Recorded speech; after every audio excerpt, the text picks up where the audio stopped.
So, welcome to the 25th Annual Capital Conference. This is our virtual edition. It's our goal that the session is about an hour in length. It may be a little longer or we may go shorter. My name is David Stevens. You'll see Glenda Munoz on here, who is our administrative assistant for UIL, all academic things possible. This is our literary criticism, the beginner session. So our presenter is the state contest director and test writer, Mark Bernier, which we're very happy. Mark's been doing this ever since I've been at UIL for many, many years. So that's at least 10 plus years going on. So thanks for all your expertise and all that you do, Mark, and for being here and willing to introduce people to this amazing contest that you put together. Thank you, David. Thank you, Glenda. I've recognized a number of names as you all greeted everybody, and which means to me that some of you are not beginners, which leads to the question, do I have any beginners with me today? Not a rhetorical question. I'll leave it as, oh, good. Got one at least. Hello, Mark. So in that, and here's another, great. I'll treat it as beginners anyway. And David's a reminder, people can unmute and speak. That includes, good, hello, Katie. Those who've been around a while, and if you don't have David, what happened there? I've disappeared. There you are. And so it is. Everything look good on your end, David? Yes, looks good. There we are. Something happened on my end, I guess. And so we'll start this and make it our way through this for about 45 minutes or so, but I need the beginners to stop me at some point when a question comes up. I am given to understand you have a couple of handouts there in one of the boxes that you can look at. We've got a sample test that is a invitational test from last season. And we have a couple of other things, including the overview to the contest, which is found on the website itself, on the UIL Literary Criticism website. So we'll start off right now. This is a test that challenges your students to background information that is found for the most part on in the book, the Handbook to Literature. We are using an edition that's been around a while.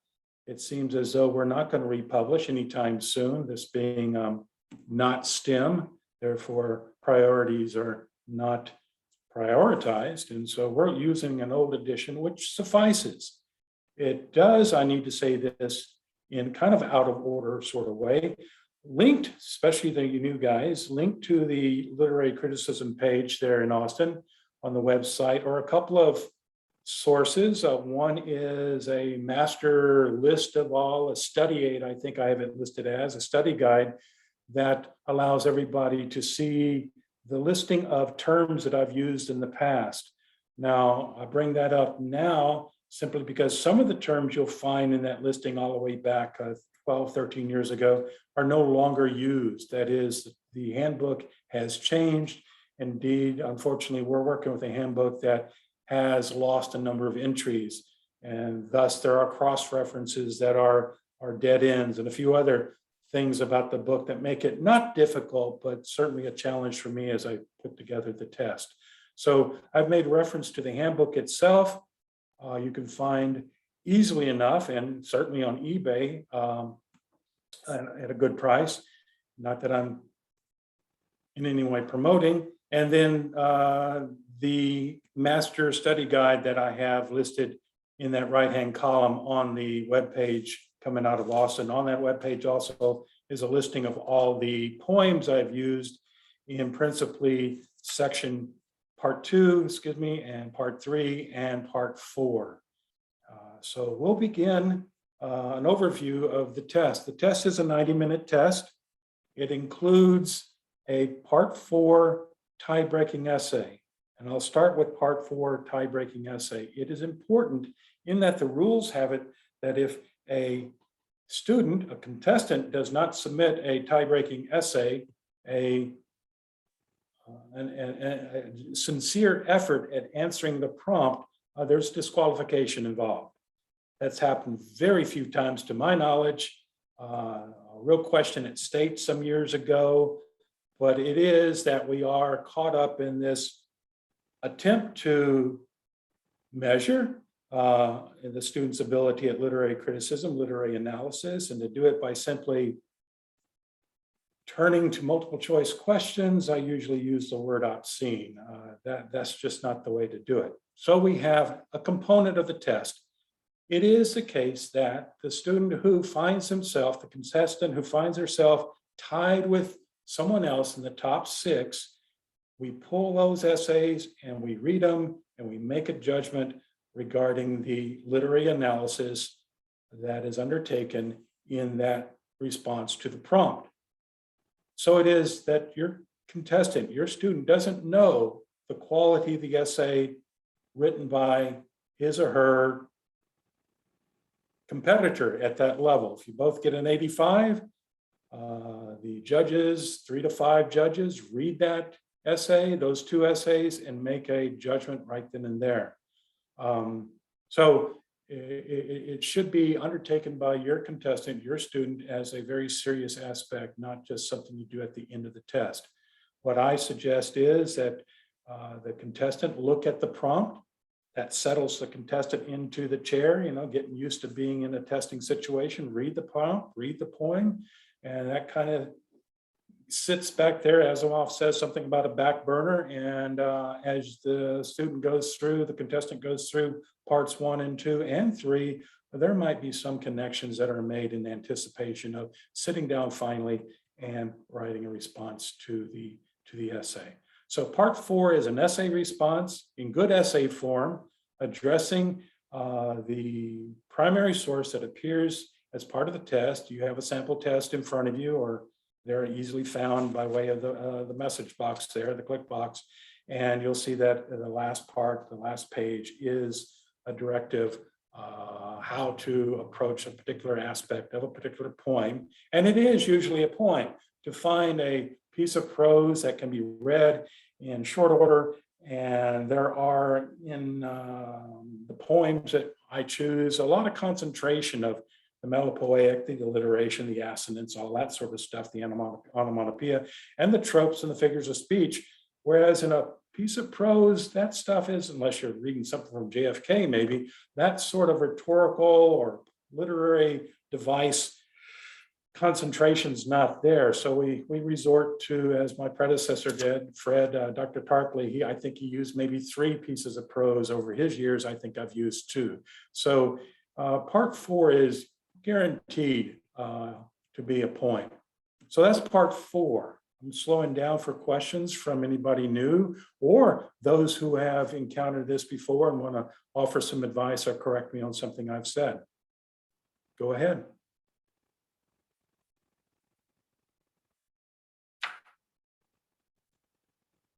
The new coaches, if you want to, there are some links. I don't know quite how it's all set up, but if you email me at the dieburn email, that address you find everywhere now, I will send you a couple of nice responses from past discussions. I've done some sessions wherein we've focused on the tie-breaking essay to give you a sense, give your students, your contestants a sense of what it might be in a way of competition they are up against when we come to writing that essay.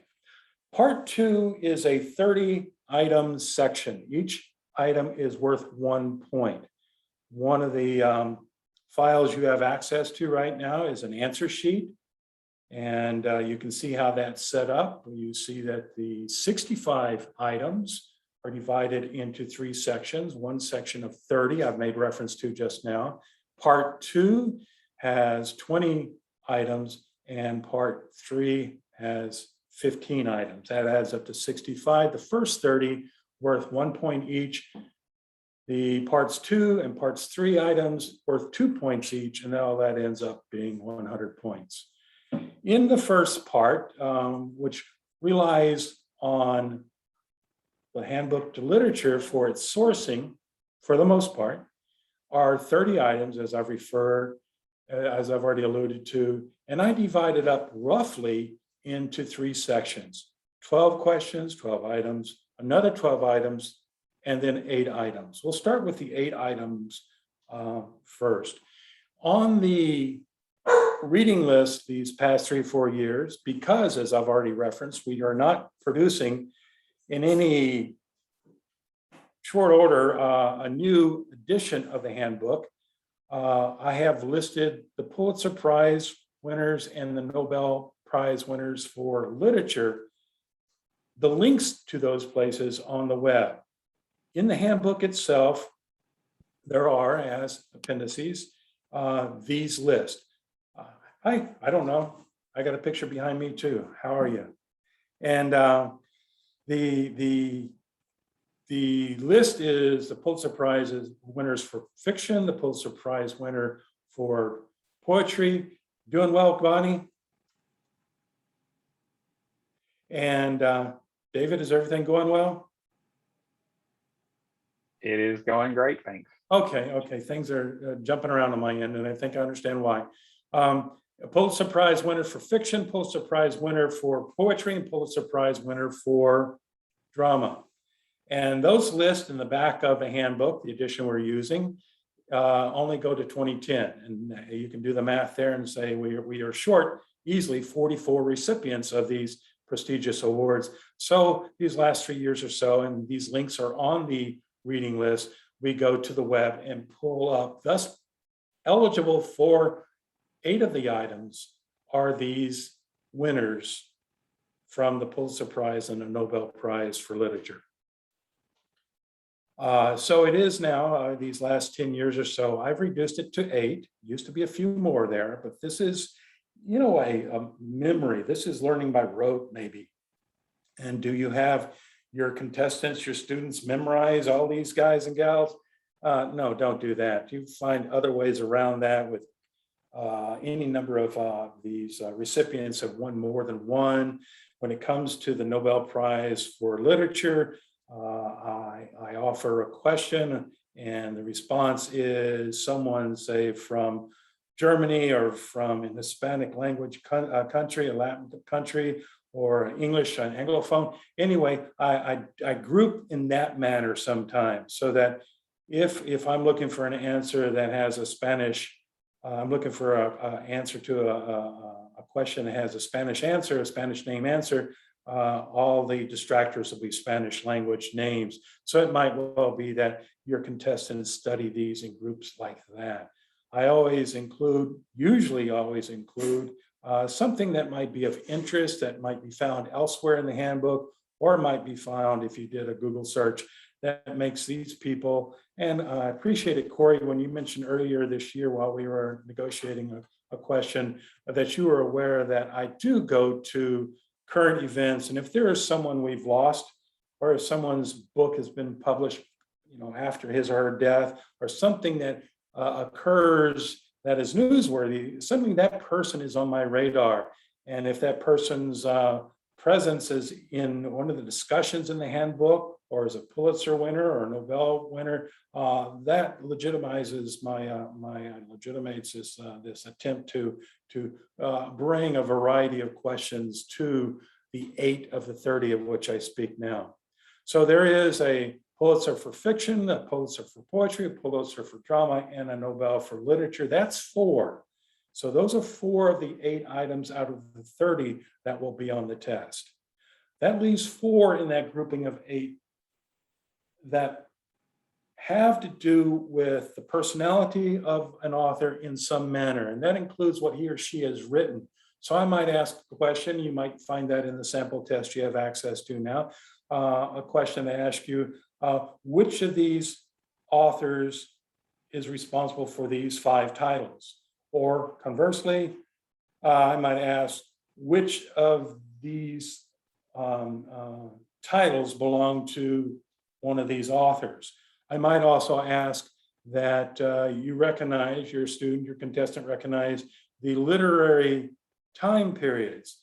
The one in terms of examples I often give is I might ask you or your student, which of the following would not be sitting, as Fred Tarpley used to do, having tea together?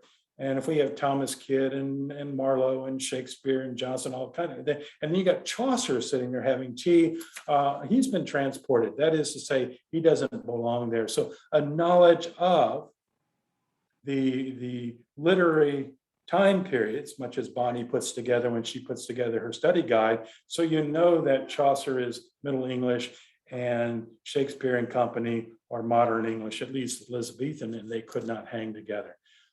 So those sorts of questions are part of the 8 of the 30. So there'll always be 8 questions that have to do with authors and or their works.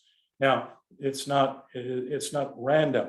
These authors' names are found in the outline to literary history, which is another addendum in the back of the book, another appendix, excuse me. And it lists, the new ones list world literature, English language literature. Well, that's not right.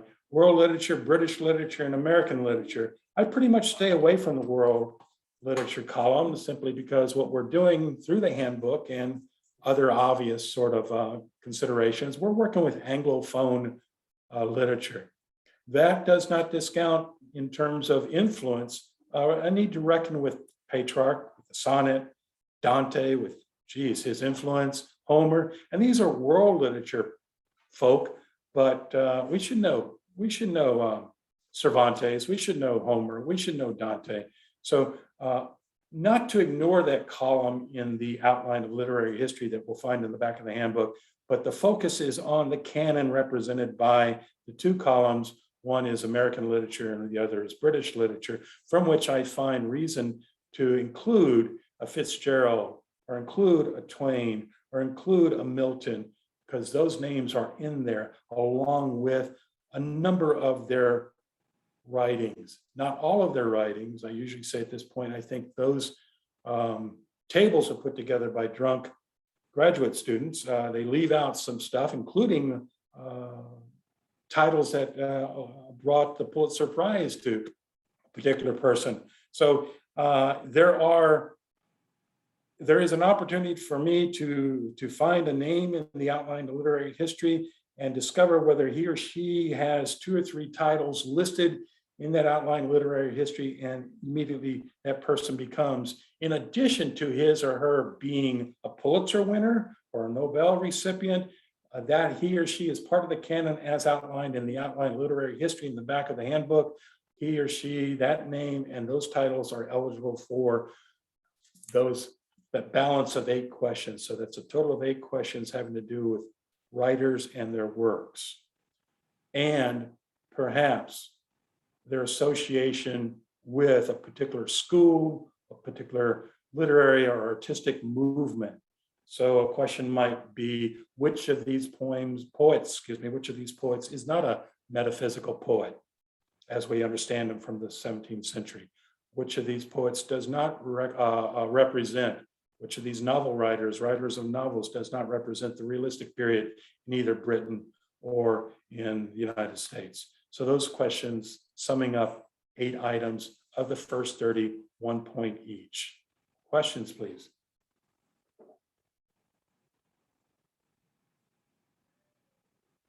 All right, before I move on to the other 22, category with 11, another category with 11, though that's not a definitive, there's some overlap as we'll talk.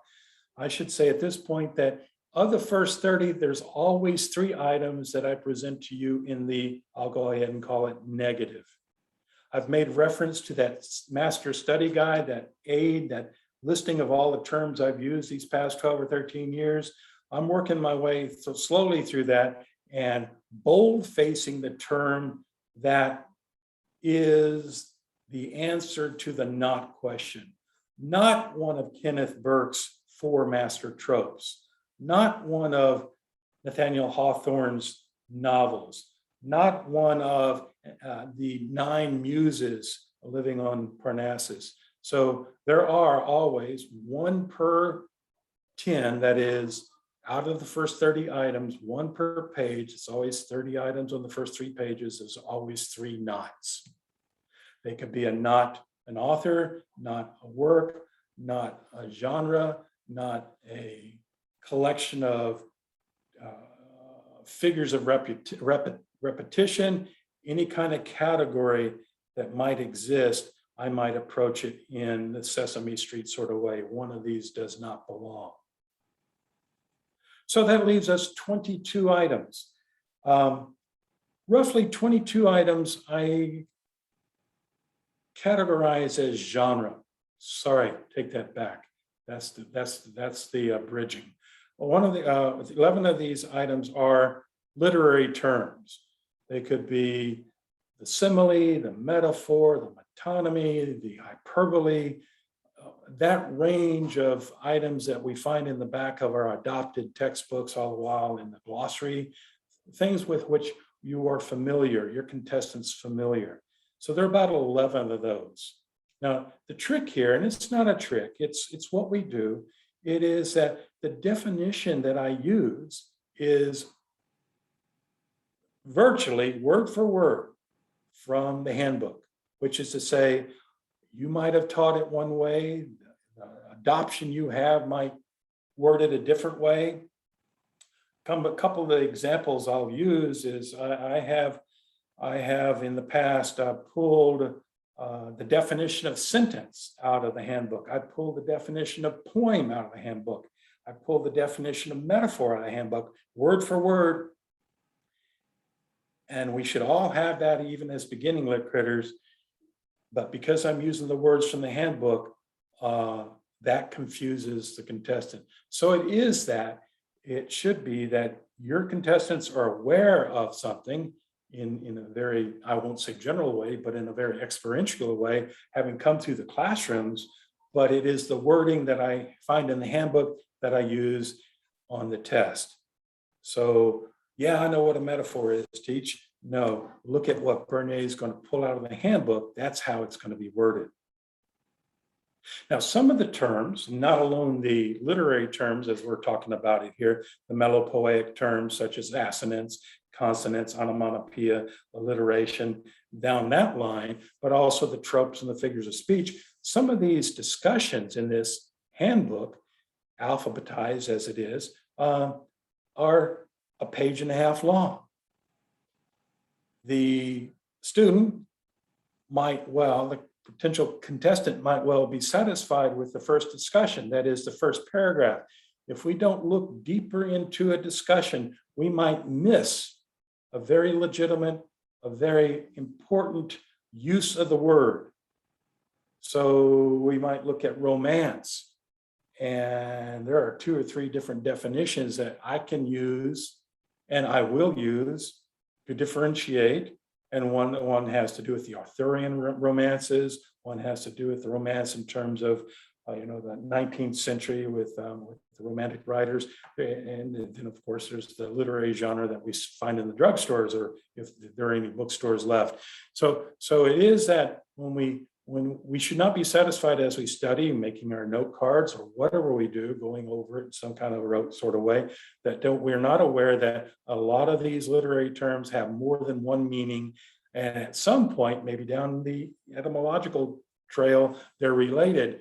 But in usage, once they get to a particular school of thought or a particular critic, what the heck, Ezra Pound comes up with stuff out of everywhere. We should be aware of the different meanings for some of these literary terms. The other 11, we've got 8 for literary figures with their writing and their association with a group or a movement. We have 11 that are literary terms. The other 11 making up this 30, I associate with the historical aspects of our study of Anglophone literature. And so we're looking at the movements, we're looking at the groups, the agrarians, the Bloomsbury, the spasmodics. We're looking at the Elizabethan age, the Jacobean, however you want to go with that one, the Victorian, the early Victorian. We have to have a handle on those because in terms of influence and resonance, indeed, even as we read novels coming out of the 19th century and how applicable they may or may not be, might or might not be, even into the 21st century, it is that we have to be aware that these writers are not dead white guys, or however the phrase was. I don't know if that's still around, but they are our grannies and our gramps and all our cousins and our uncles whose lived experiences have been put into the literary form, whether it's drama or poetry or the narrative fiction or some kind of cross between them. That is, these people are living, and they lived in a time where influences are what they are.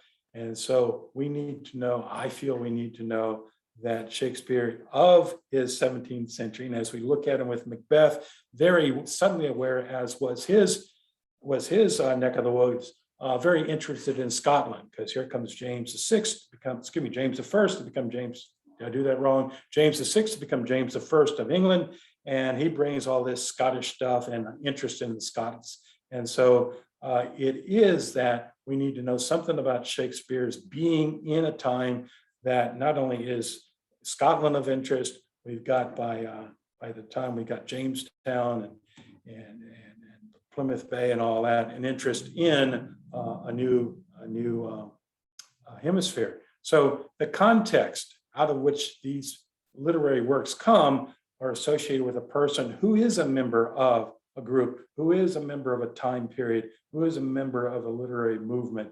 So these things become important. The items, I usually group usually group the distractors with the correct answer in terms of American or British, which isn't to say there aren't some European-based groups of Parnassians and a few others that the British or the Americans were part of, the Imagists and like that, but I will not cross that pond all that often when I'm asking what group, and the answer is agrarians. I'm not going to include the Cockney school. That way, the youngster, the lit critter studying this stuff understands the locality, the locus, the focus in United States or in Britain, for instance, though we should be aware of things like Coleridge and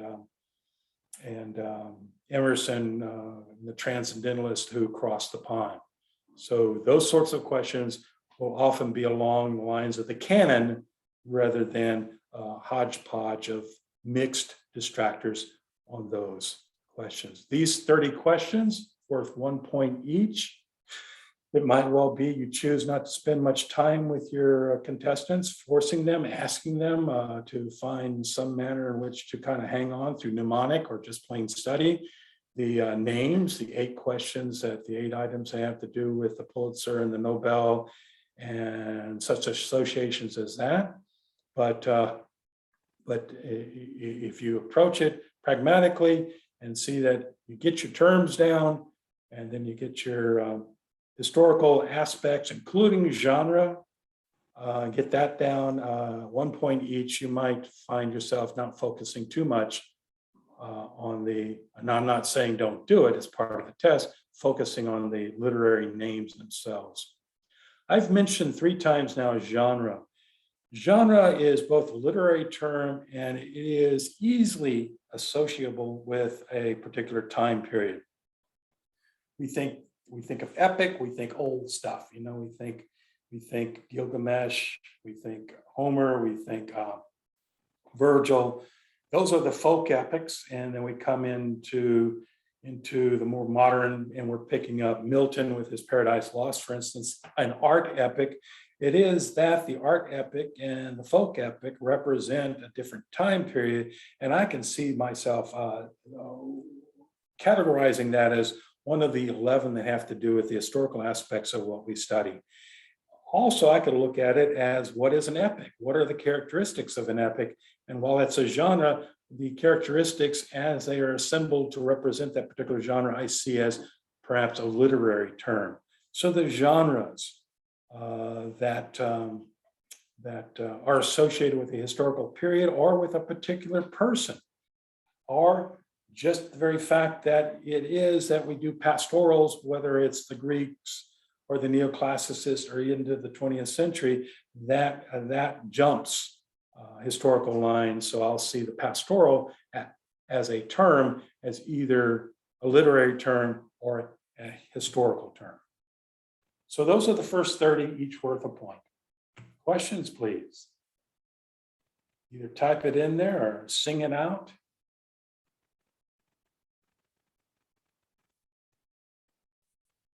Okay, I'm seeing that we're about halfway through our time, our allotted time. As David says, we can go short, we can go long.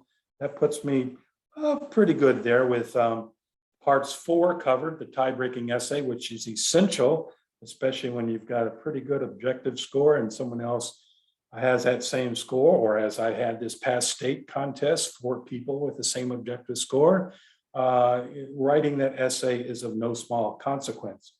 Writing it with the intention of, I won't say impressing, but conveying an understanding of what we've learned from using these literary terms in part 2 and part 3. And we've covered the 30 in part 1. Part 2. Can I have a question? This is Yes, Mark. yes. This is Mark Delgado. I have a quick question. For the Hello, literary- Mark. Welcome to the group. How you got a good team kind of setting up? You know, it's my first year, so I'm just starting up. Well, Right. you let me know with questions, and I don't mind getting on the phone with your group once you get them together in September, October. I don't know what we're doing with Student Activities Conference with any certainty yet, but I hope to see you if that travel allows. Go ahead with your question, Mark. I appreciate it. So with respect to the literary terms, is it just a definition, or will you give an example of a term and then ask them to identify it? I'm going to try to answer this one carefully, Corey. I am conscious that the test is short. The time period is relatively short for the test. So you've got 30 questions, and boy, you should get through that in 30 minutes at best. If the definition, Mark, straight from the handbook, if the definition necessarily relies on examples, I will find examples that fit within the aesthetic that I have established, that I'm not taking up half a page trying to offer examples. Okay. Now, that's in the first 30, but the same question mark goes to the second 20, especially with the poetry. I will necessarily make reference to an example in the line of poetry that I'm addressing through the question. So I think there's a good chance that in the example sample test that you have in front of you somewhere, that I might have included an example, but it's not rare, it's just unusual because of space considerations. And I don't see one. But in some of the older ones, and Mark, I'll make a note to send you a copy with a couple of examples in it, okay? Got it. Thank you so much. I appreciate it. A couple of tests with example questions that include examples. How about that? Sounds I good. guess that was Plosy. All right, does that help, Mark? That's it. I appreciate it. I'll shoot you an email. Okay, and beyond that, you got another question at the moment as we make this segue into part 2? No, I'm good. Okay, anybody else? Okay, part 2 covers the reading list. It has 20 questions. Each of the items, each of the questions is worth 2 points. And usually I divided up 6 questions, 6 items for the play, 6 items for the novel, and then 8 items for the poetry. You go back to 86, 87, when Dr. Tarpley first started doing this contest, there were times we did not have the poem on the page for the genre poetry. And the student was working with memory.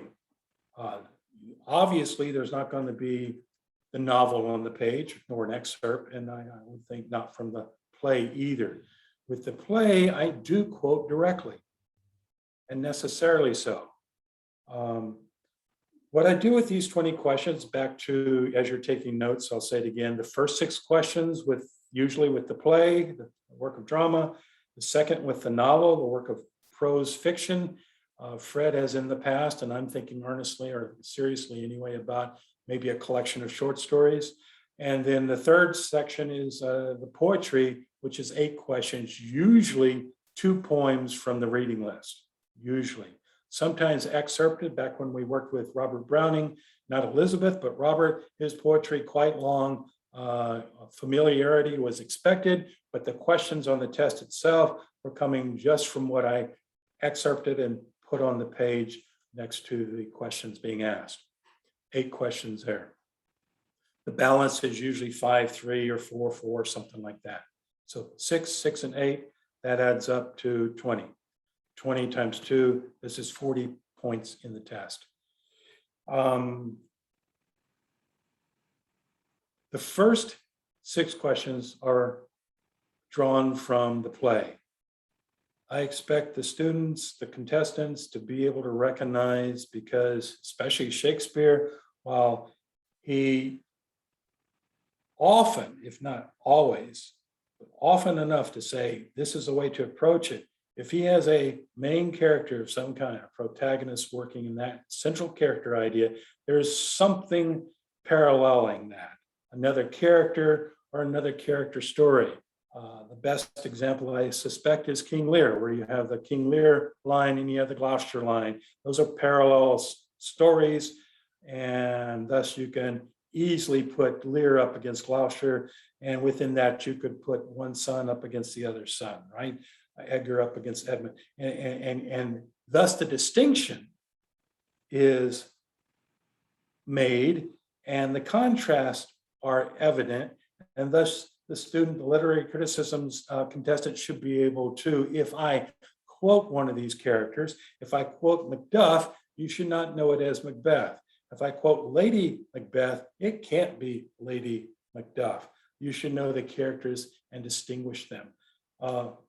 Certainly with Macbeth and the foil character, Banquo. That's why Banquo exists, the argument goes, to give us an idea how it is that someone normal, like Norm in Cheers, would react to the weird sisters, the sisters of fate, the wayward sisters. Here, Macbeth chooses, with a little help from his wife, to react differently. So I expect the students to be able to recognize the voice of the characters, because along the lines you were asking, Mark, here I am giving what you could look at as an example of, by way of definition, who would say this? This is this character's exact words. In that it is Shakespeare, in that Shakespeare next to Chaucer has influenced us. Anyway, won't go into that. It's just incredible. We all know that there are words that are coming out of Macbeth that were not in the language before Shakespeare wrote and put that on stage, which is to say his language is important, which is to say I will find examples of his use of a pun, his use of metonymy, his use of simile, his use of figurative language of some kind, and ask, what is this? So as y'all read, as your contestants read, as your lit creators read Macbeth, look for his use of language in the manner that they, as young literary critics, would recognize an example of hyperbole, an example of litotis, an example of paradox, an example of irony, whether it's cosmic or otherwise, dramatic or otherwise. So it's not only what the characters are saying, it's the language that Shakespeare puts in their mouths that we might appreciate. Willie Loman would have never said it this way, but I'm certain that Malcolm might say it this way, and we should be able to appreciate what Shakespeare has done with the language by virtue of our having studied the Handbook to Literature and recognize that as an example of synecdoche.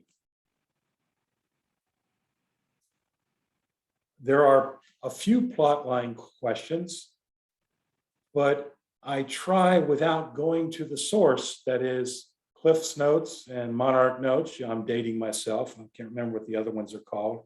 I don't go there to discover what questions have been asked. The questions I come up with are directed by 2 things. One, do they, in my asking and the student, the contestant answering, convey an understanding of the play, the novel, the poems? And 2, can this old man here, who's got to find 4 distractors, find 4 legitimate distractors? So if you're approaching this literature as we have to, sorry, as a central focus, central foci of the contest, we might look at things that happen in terms of plot that could be asked if Bernier can find 4 distractors. So plot line questions, we should be well beyond plot, though there are novels, one close at hand, unfortunately not so much now, that have wonderful plot questions that would require the student, the literary criticism contestant, to understand the novel well to answer it correctly. There are thus questions about character, questions about tone, questions about who said this, and sometimes as we get deeper into the season, questions about motivation.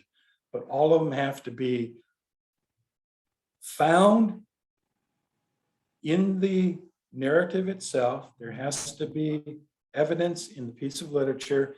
And as you see, Mark, you're looking at the sample test with the sample answer sheet. The key always has a page number where you can find. And the last thing I want to find the answer, the last thing I want to do is have a contentious moment where I have to defend my choice of the answer when there's another answer that could be argued to be right or wrong. I work with the direct wording of the narrative or the characters, and thus that limits the possibility of ambiguity.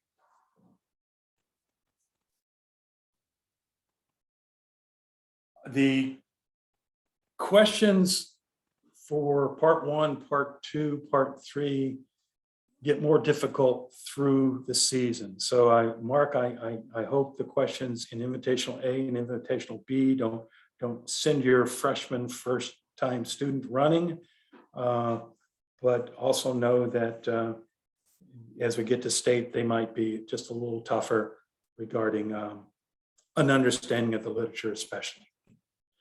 The second 6 questions have to do with the novel. I've referenced Macbeth. We are looking at Shakespeare's tragedy of Macbeth. I made a decision very recently, a very hard decision, a difficult decision. I have changed the novel we're working with this year from Twain's remarkable Pudd'nhead Wilson, something I chose last November. And while I was busy trying to find and never did find a good anthology for our poet, kind of put all those considerations on the back burner. And then I came back into the world a little bit, and our world is changing such that I think that I've made a decision and I'm not backing out of it. And it's unfortunate that I have to make the decision because the first decision was made with everything in mind, including language. But we're moved from Pudd'nhead Wilson and we're working with Gatsby. Now, one of the reasons I chose Macbeth was a lot of y'all are familiar enough with Macbeth. It's the shortest of the great tragedies, got a bit of history in it. So it's good fun. Hell, it's got a sword fight or two. But it's also very approachable. And while you'll read at some point maybe that Coleridge thought it was a tragedy, there's some wonderful comedy in there. But that aside, you gotta have the comic relief, I guess you might call it. It is short and approachable. So too is Gatsby, and so too it is that most of y'all have spent a lot of time with it.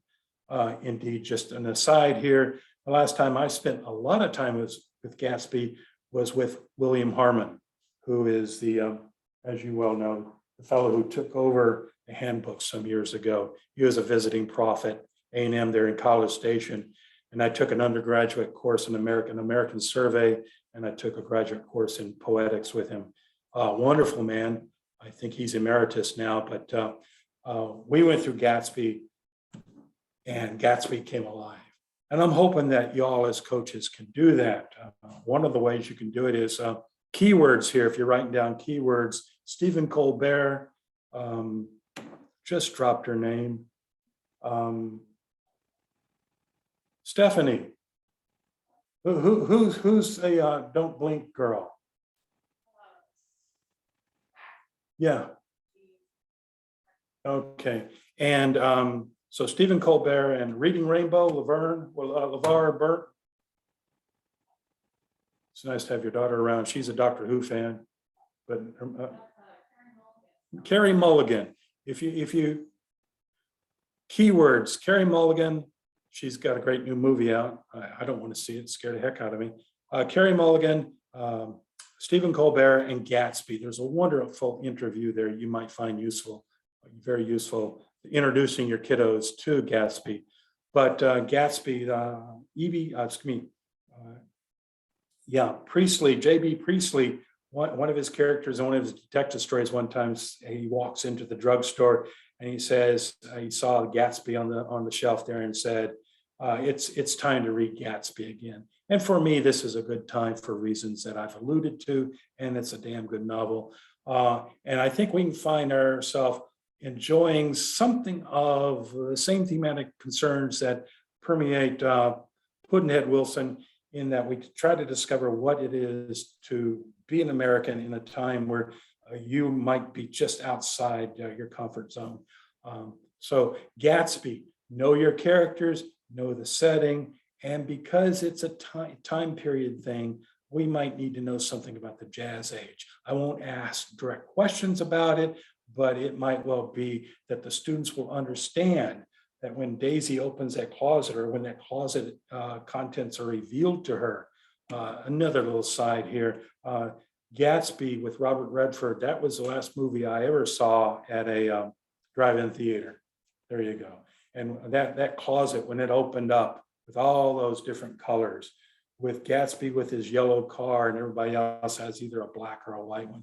These things might have to be explained to your students, like rotary phones and those sorts of things. So it is that I think you have a real opportunity through the season to find my questions, which will do with character and quotable passages from the characters themselves, and a recognition that it's not a story about Gatsby, as well you know, it's a story about Nick Carraway, who tells his story about Gatsby. So you'll have allusions, whether they're immediate or historical or topical, Hopalong Cassidy, whatever it might be, there's enough there for me to find questions in that novel. Questions as I look at the clock, getting into the last two areas of the test, part 3 of part 2 and part 3 in toto. Any questions? Mark, anybody? Okay, the last 8 questions in part 2 are questions that have to do with the poetry selections. We're looking at Elizabeth Barrett Browning. Early on in my search for an anthology, I was told there was a wonderful anthology. Then, as has happened several times over the past few years, I'm told there are not enough copies. When we did John Donne a few years ago, I was told that there were copies and they ran out and they had to reprint it in Europe. And then they put the shipping on a boat instead of an airplane. These are the things you don't need to know about, but they do play into what has happened this year.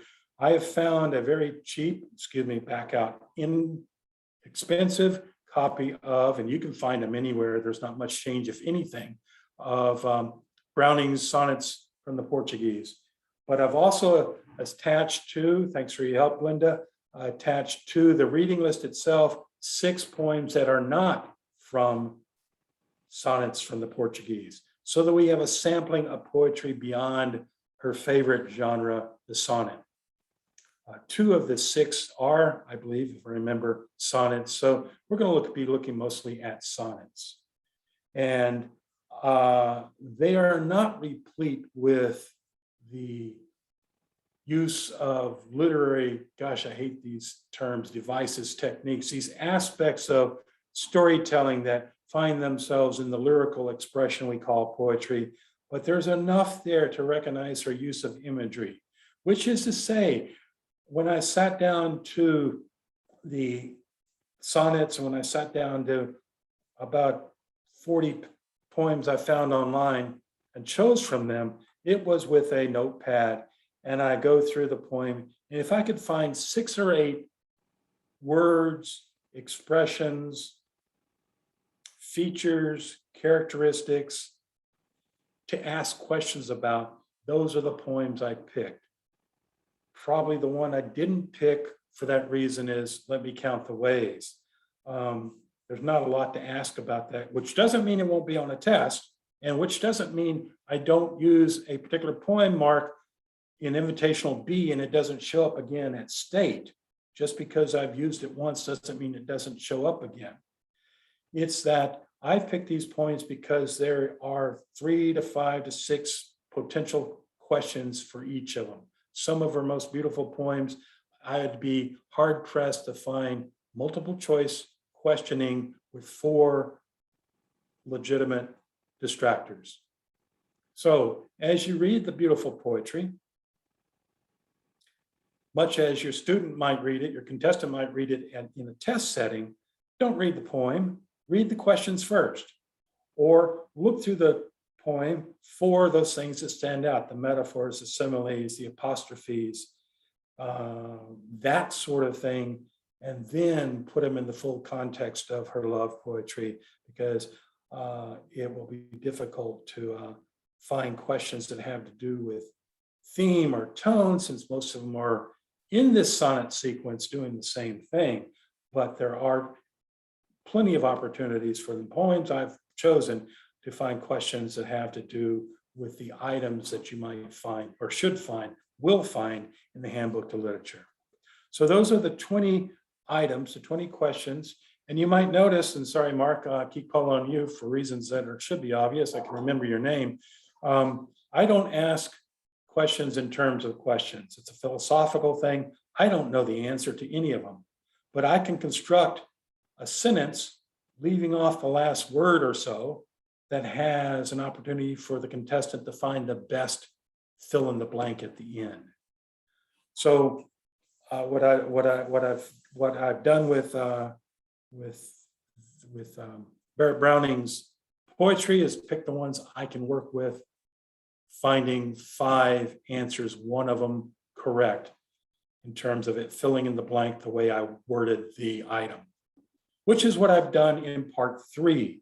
Part 3 is 15 items. It's comprised of 15 items worth 2 points each. I am very aware that the student doesn't have all day, so I try to keep it to around 4 poems. That means about 4 questions for each poem. And these are poems that I think I'm doing a good job of finding a level playing field. They're not the poems you're going to find just anywhere in the anthology, or they might not be the poems that you choose in an anthology adopted for a particular grade level. I'd like to have everybody 1A through 6A come to these poems fresh. And so I try to sample, say, in the invitational and district, more along the lines of the how poems are put together, sort of, excuse that phrasing, metaphors and similes. And then when we get deeper into the season, maybe start picking up things like tone and theme. But all of them hopefully are challenging enough, but not unlike what I've suggested to do with Barrett Browning's poems, but you already have spent time with them, is you come to these poems and forget about it reading them, read the questions first and then go to the poems. The contrast between the poems in part 2 and the poems in part 3. Poems in part 2, I expect that you have studied them thoroughly. I will not give any footnotes, any kind of marginalia that will help you with a particular word in Barrett Browning's poem. The best thing to do is always have an Oxford English Dictionary beside you. And if for instance, in Shakespeare, if they call them the Weird Sisters, you better look up weird the way it was used in Scotland in the 16th and 17th century. It's not the way we use weird. So you should be familiar with vocabulary within the context of the time period in which the piece is written by the person who's using it. In part 3, I will footnote as I feel that is fair. One note on part 4, we've talked about it at the beginning. What I've done these past 7 years or so is use as the tie-breaking essay prompt one of the selected poets' poems not on the list. So for invitational A that I write, invitational B that I write, and the district test, the poem we find in part 4 will be a Barrett Browning poem, not one of the 14 on the reading list this year. That gives the student an opportunity to, as you've worked with him or her, the contestant has a familiarity with Barrett Browning well enough to answer a question about this particular poem, because especially the chances are it's part of that sonnet sequence, it might well be that if it becomes very familiar and the student can concentrate on writing about the poem. Which reminds me, as you end up being a judge, if you have no dogs in the fight, as the idiom goes, this is not ready writing. We're not judging the essays in terms of literary style. We're looking at literary analysis. And I usually say Seven Lakes, they usually send to state and come in first, second, third, fourth. Anyway, and they are first generation speakers of English, these young Vietnamese. And the idioms they might use in their tie-breaking essays are not the idioms of someone who might win a ready writing contest. So we're not looking for perfect expression. We're looking for, especially because it's a essentially first write, we're looking for content and referencing the poem when we judge the tie-breaking essay. So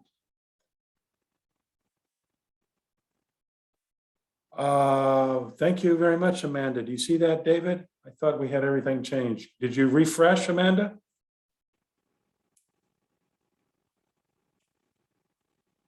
We'll double check that, Amanda, and make sure it reads. Okay, thank you. I think we tried to catch it everywhere. Again, I made this decision between lunch with my Stephanie and conversation with my Allison on Father's Day. I just don't want to have coaches out there having to defend something that I am 300 miles away, made the decision. So thank you, Amanda. We'll double check on that. That is, make sure it reads Gatsby. Hey, Mark. Yeah, there's that. There's that, but I think I've changed everything, including the temporary file. Yes, question. I can't hear you. I was gonna say, that's the link that still says Pudd'nhead Wilson. Oh, okay. Temporary, okay, thank you very much. All right, that's my delivery. I think I've covered everything. The first part is 1 point each, 30 questions divided into 3 sections. You got another question, Mark? No, I'm good, thank you.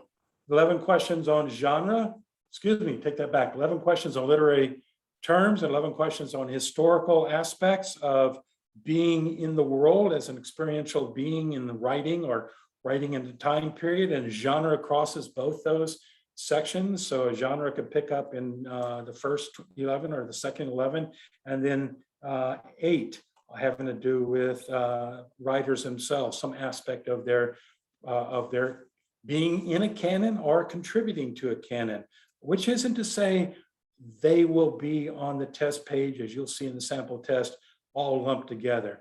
They are intermixed, the 8, the 11, and 11. The second part covers 3 genres. This year, we're doing Shakespeare's Macbeth. We're working with Fitzgerald's Gatsby, and we're working with Barrett Browning's poetry. Real quick, that list I referred to of all the poems I've used over the past dozen years or so, there is a listing of 3 Barrett, there is in the listing 3 Barrett Browning poems. That might be of some help to you, though it's been years. It was around 7 or 8 years ago that I kind of fell in love again with Barrett Browning and used some of her poetry. And so part 3, random poems. No, you can look at the poems on that list I have available to you. And you see that perhaps these are representative of approaches to poetic expression that I cannot find with ease an anthology that will make everybody feel comfortable. what I mean there is Sharon Olds is incredible. Wendy Cope is incredible. But women of the 20th and the 21st century, they can write some poems that are earthy, as do the Latina poets do. So I find my way into the canon and find an individual poem to explore, wishing I could pick out 20 of her poems or 20 of his poems and do that, but they don't pass muster when we have a bunch of freshmen taking the test. So those 4 parts constitute the test as I make them and as I believe the vendors try to emulate. Once again, I write invitational A, I write invitational B, district, region, and state. I have a listing of all the literature that we've used since 1986, 87. And the last 2, if I remember, little boxes invite you to send suggestions. And I look at all suggestions. It doesn't take much of an effort. Not many people send, but as I've already suggested, it's difficult to find some things in print in the quantity that will keep everybody happy. So please send me questions at that dieburn@sbcglobal.net. And if you want an updated printout, the master list of terms tested in Word rather than in HTML as you have it in front of you, or PDF, I guess it is, sorry, send me and I will send to you. Thank you very much. Darren, I missed your question. Did you catch it, David? Yes. I just want to make sure TEP was aware of the change. Yes, David is handling that for the most part, and I'm following up on that. Thank you, Darren. Yeah, we're just waiting on pricing and information that they can put on their website to confirm. And again, it is each of the genres on the reading list, a little qualifier, if you will. It reads that any unabridged copy of the novel or the play or the poems for that matter, fine. What helps is that on the answer key, I always have a page number or a line number or something like that, so that it is that we can get directly to the primary source in a question that might have to do with my wording of a question or failing to put the right answer among the 5. Thank you, Darren.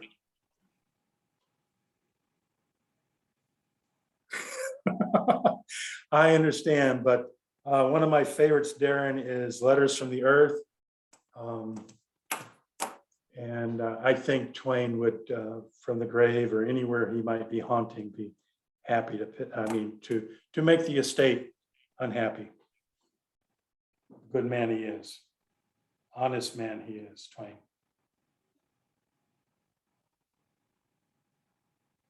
I'm good, David. All right. Let me say, especially to the new folk, we have a poetry explication session tomorrow and Friday. The handout for both those sessions is the same one. I'll pick from. A lot of it has to do with my mood. I don't want to say that. How I feel about a poem at the time I look at it on the page when I'm doing this tomorrow afternoon. Yes, Bonnie, it is recorded.